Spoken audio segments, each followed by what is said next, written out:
Welcome to the deep dive. Today we're digging into the source material you sent over. Excerpts from Shakti Gawain's, well, it's a real classic, isn't it? Creative Visualization. It really is. First published way back in '78, updated in '95.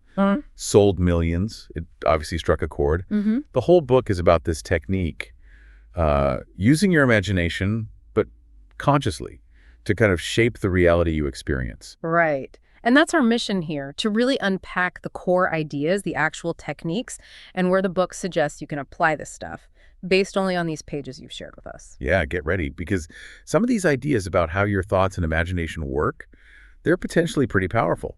Okay, so let's jump right in. The big question first.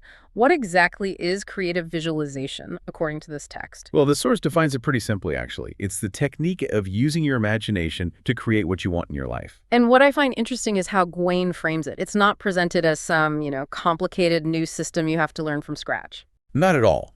She says it's your natural power of imagination, calls it the basic creative energy of the universe. And here's the kicker. You're already using it. Constantly. Just maybe not consciously. That's the key bit, isn't it? The unconscious use. Exactly. The book argues that a lot of the time we're using this power without realizing it. And it's often driven by negative stuff. Worries about lack, limitations, focusing on problems. And the implication is that this unconscious, often negative visualization has actually played a big role in creating the reality we're currently in. To some extent, anyway. That's the core idea. So the book is about learning to flip that. To use this power consciously, deliberately, to create what you genuinely want. And the list of examples in the text covers pretty much everything, doesn't it? Love, fulfillment, enjoyment, better relationships, work that feels good, self-expression. Health, beauty, prosperity, inner peace, harmony. Yeah, the whole spectrum. So how do you actually do it? What's the process? It boils down to 4 basic steps, according to these excerpts. First, get a clear image, or an idea, or even just a feeling of what you want to manifest. Like building the mental blueprint. Or the emotional one. Precisely. Step 2, focus on it regularly. Keep bringing it to mind. Give it that consistent attention. Yeah. Step 3, give it positive energy. Really fuel it with belief and good feelings. Believing it's possible, feeling like you already have it. That's the one.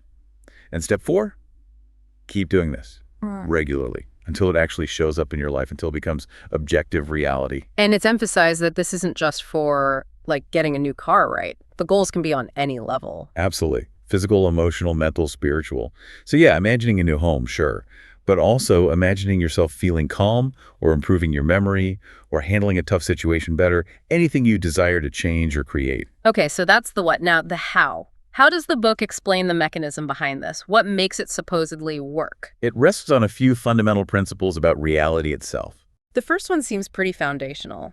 The idea that the physical universe is actually energy. Right. The text touches on how both science, like physics and metaphysics, point to this. That fundamentally everything isn't solid matter.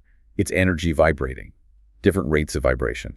So thought is described as, what, a finer, faster energy? Yeah, and matter is denser, slower energy, but it's all interconnected.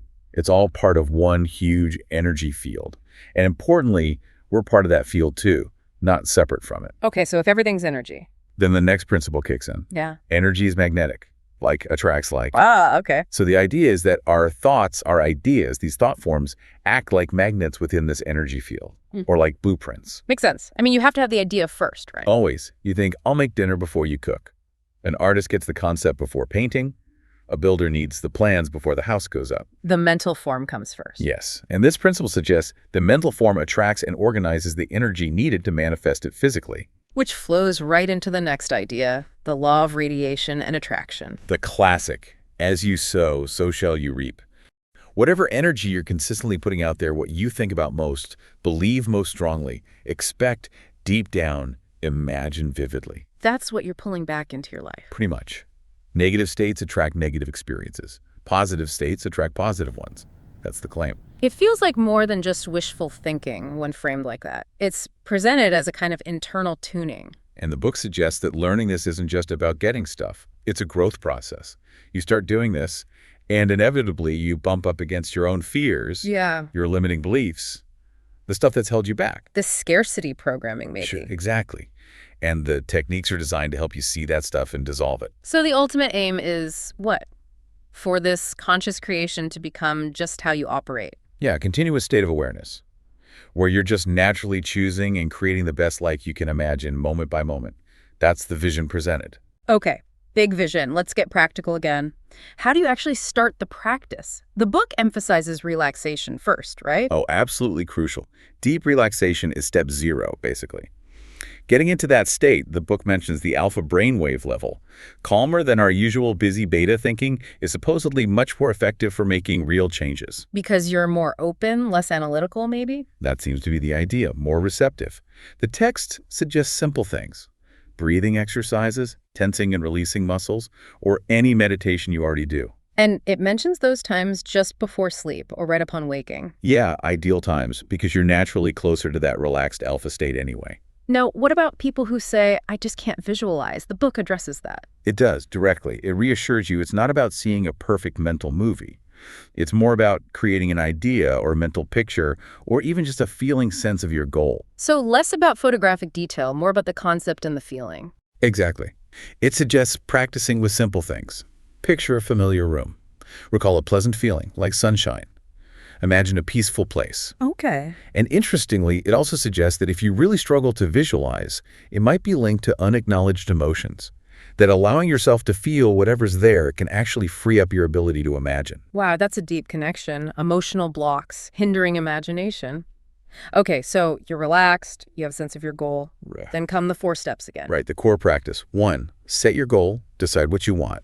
And the advice is start small, something believable. Build confidence first. Smart. Avoid overwhelming yourself. Exactly. 2, create a clear idea or picture. See it, feel it, sense it as already real, right now, present tense. Add details if you can. The book even mentions making a physical treasure map like a vision board to help with this. Ah, okay, like a visual aid.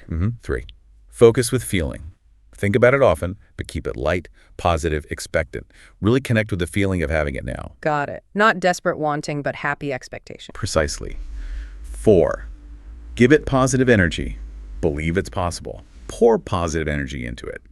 And this is where affirmations come in big time, which we'll get to. And I really like that extra phrase the book suggests adding at the end, this, or something better. Now manifest for me in totally satisfying and harmonious ways for the highest good of all concerned. Yeah, it builds in flexibility and trust. Maybe the universe has an even better idea, you know? And it ensures alignment, that it's good for everyone. It also deals with doubt, doesn't it? It says don't fight the doubts. Right. Fighting doubt just gives it energy. The advice is just acknowledge it. Ah, there's that thought again. Let it pass. And gently return your focus to the positive vision. So the process sounds simple, but the real work is in the refinement, dealing with the inner stuff and the consistency. Consistency is key, definitely. Regular practice. And that leads us nicely into affirmations, which the book really emphasizes as a core tool. Right. Affirmations. Defined as strong, positive statements that something is already true. They make firm what you're visualizing. Yeah, the idea is we all have this constant inner chatter, right? Mind talk. And a lot of it is old programming, negative stuff that shapes our reality without us even realizing it. So affirmations are like consciously rewriting that inner script. That's exactly the idea. Interrupting the old patterns, replacing them with statements that support what you do want to create. And the book gives clear rules for making them effective, 7 of them. Yep. Let's run through them quickly. 1, present tense.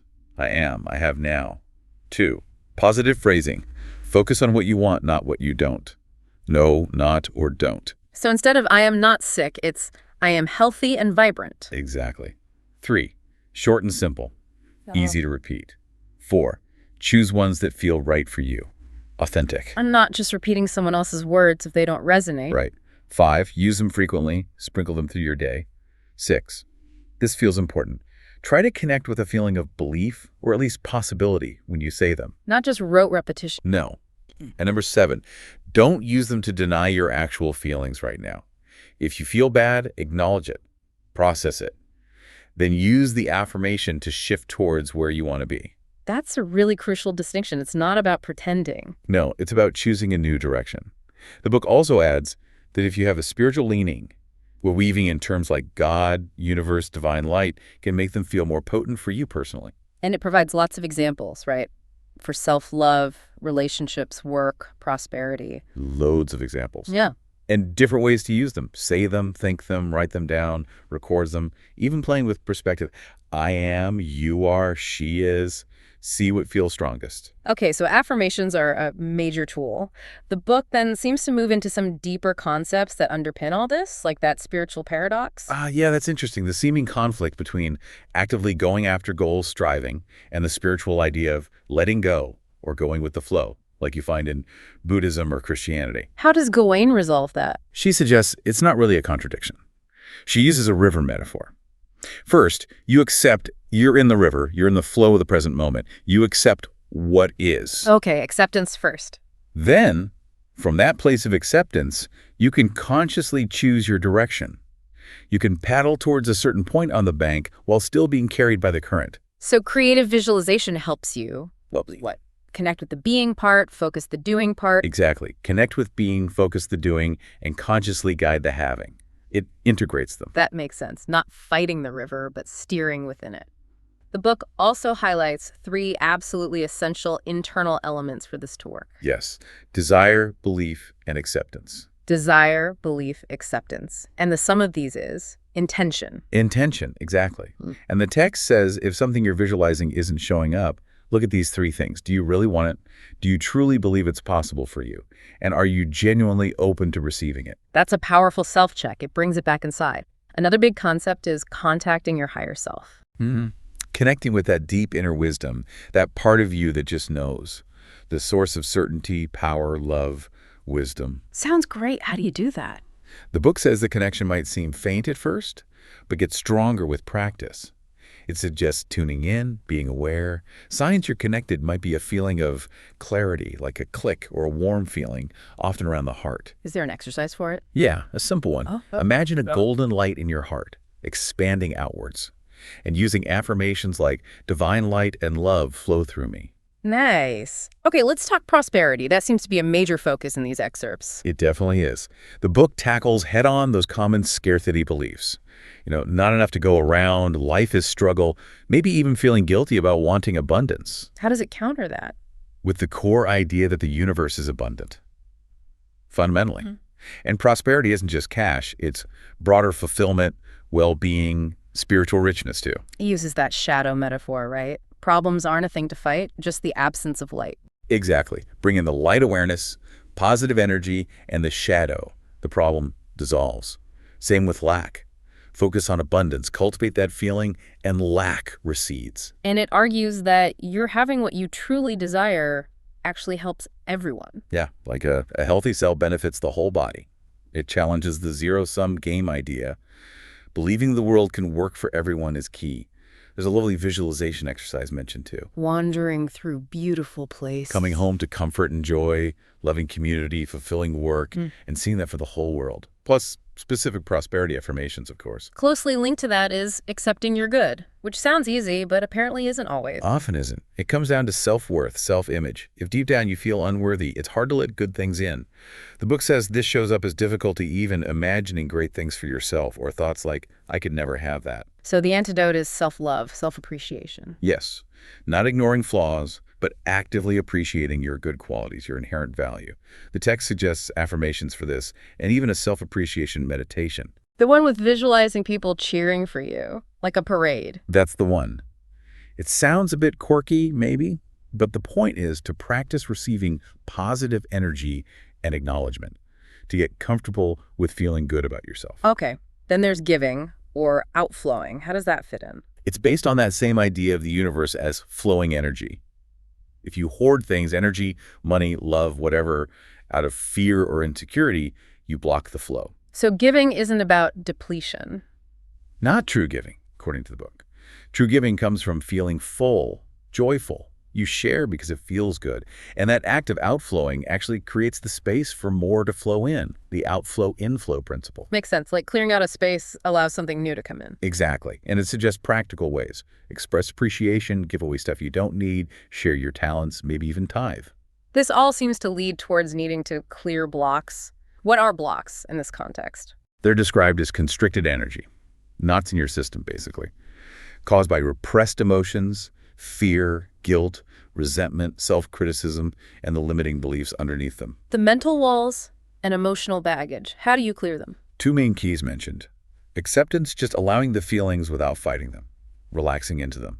And clear observation, seeing the negative beliefs that are driving those feelings. The book lists some common ones. Yeah, things like, I'm not good enough, I deserve to suffer, people can't be trusted, the world's unsafe, there's not enough, life's hard, love is dangerous, money is bad, I'm powerless. Heavy stuff. But the crucial point the book makes is, these are just beliefs. They feel real, but they aren't ultimate truth. And changing your beliefs is presented as a powerful way to change your experience, and maybe even the world. Are there exercises for clearing? Yes. Listing reasons you think you can't have something. Listing negative attitudes. A forgiveness exercise. Visualizing forgiving others. Asking for forgiveness. Forgiving yourself. Maybe writing it all down and then tearing it up. Symbolically letting go. Right. And another technique, writing down a negative belief, then writing positive affirmations directly countering it.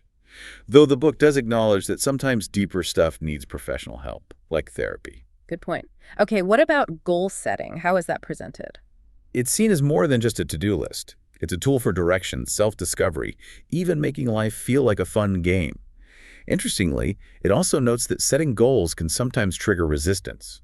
Which isn't bad, it's information. Exactly. Clues about your hidden fears or avoidance patterns. So what are the practical goal-setting tips? Listing goals by category: personal, work, relationships. Writing an ideal scene, a detailed description of your perfect life, including a better world. Choosing your top 10, 12 goals.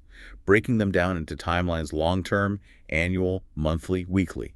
Keeping them written down, reviewing, revising, dating entries. Sounds organized. Any specific rules for setting them? Yeah, some good ones. Keep short-term goals realistic, but let long-term ones be big, maybe even seem impossible now.